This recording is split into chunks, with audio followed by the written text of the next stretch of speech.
There were 6 Notre Dame players that heard their name called during the 2025 NFL draft, but even more that signed as undrafted free agents afterwards. I want to talk about a player who is going to be going under the radar for their new team, but I believe can have a role in 2025 and surprise a ton. Let's talk about him next. Ryan Roberts from A to Z Sports, breaking down everything Notre Dame football. Folks, 2025 NFL draft is in the books. 6 Notre Dame players were drafted during the 3-day stretch and the marathon that ensued. We had Benjamin Morrison come off the board in the second round to the Tampa Bay Buccaneers. Xavier Watts, third round to the Atlanta Falcons. Fourth round, Jacksonville Jaguars select linebacker Jack Kaiser. Fifth round, a couple guys that came off the board. Riley Mills, defensive lineman to the Seattle Seahawks. We also had Mitchell Evans go to the Carolina Panthers. And in the 6th round, finally, quarterback Riley Leonard was selected by the Indianapolis Colts to stay in the state of Indiana, which was pretty cool to see.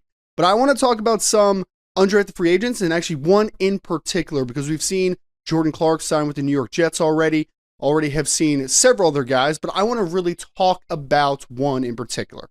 Howard Cross III signed with the Cincinnati Bengals, and immediately some radars are probably going off a little bit because that means that he is going to be reunited with his former defensive coordinator, Al Golden, as the new defensive play caller for Cincinnati.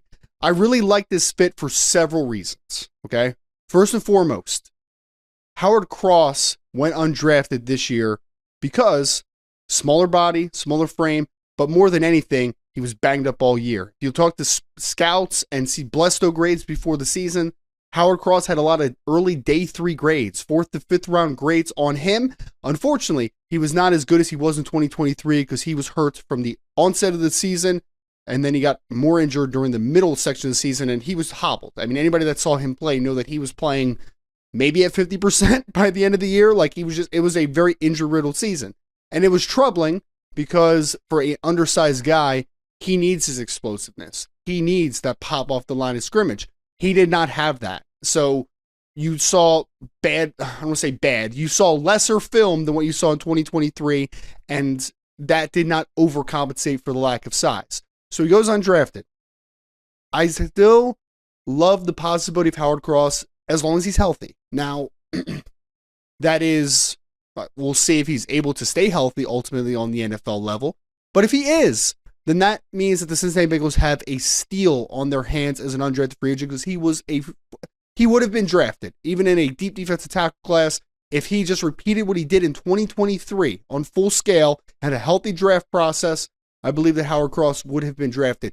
Reunited with Al Golden in a position that doesn't really have a set rotation right now. If you know anything about the Cincinnati Bengals in this rebuild, defense was the main priority going into the draft. They needed help on the defensive line. They needed help on the second level with the linebackers. They also needed help with the secondary, right? So that's kind of we kind of kept talking about. Maybe Benjamin Morrison, Xavier Watts will be reunited. But they did go on the edge very early in this class and got a player like Shamar Stewart in the first round. But the interior defensive line was not a spot that was seemingly a priority.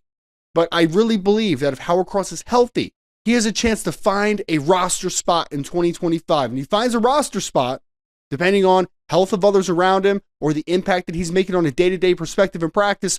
Don't be shocked if Howard Cross at least sees the field in 2025 and has a huge impact moving forward. Folks, put into the chat right now, who is the most undervalued prospect this year for Notre Dame? Who are you excited to watch in the NFL? Make sure you hit that like button and subscribe on your way out. And as always, go Irish.